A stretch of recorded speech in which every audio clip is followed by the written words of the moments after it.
jambo ambalo mnalifanya na mnaendelea kulifanya, ndio, ikiwemo hata ile kauli mbiu ya kumsema kwamba kumtua mama ndoo kichwani. Yes. Lakini nashukuru Apcare mmeliona mbali sana hilo, umekuja kuwatua wa mama na wabibi mtaa wa Karume kata ya Mpunguzi. Sawa sawa. Hivyo nawashukuru, lakini pia hata yale mambo ambayo mnaendelea kwa ajili ya ufugaji nyuki, utunzaji wa mazingira, kupanda miti, pia tunashukuru. Lakini kunapokuwa kumepatikana maji, mtu ana uwezo wa kupanda miti ya kisasa, miti ya matunda na yakatengeneza hewa safi.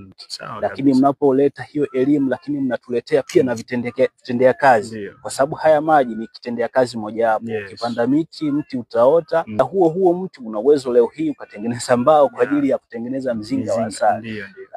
Kwa hiyo niwashukuru sana. Asante sana. Ujio wenu umekuwa mzuri sana na imekuwa faraja kwetu. Nami nashukuru. Na kwa kuwa leo ni tarehe ambayo nimekuja kukagua maendeleo ya mradi, tungeenda kuangalia huko jinsi walivyojenga, tuweze kujiridhisha. Naona walikuwa leo wanamwaga slab hapo. Leo walikuwa wanamwaga slab. Ni kazi inayoendelea kwa spidi. Ndio. Mafundi waaminifu wako vizuri. Safi. Safi. Ni jambo zuri. Unaona Festo? Namuona mzee mjenzi. Mzee shikamoo.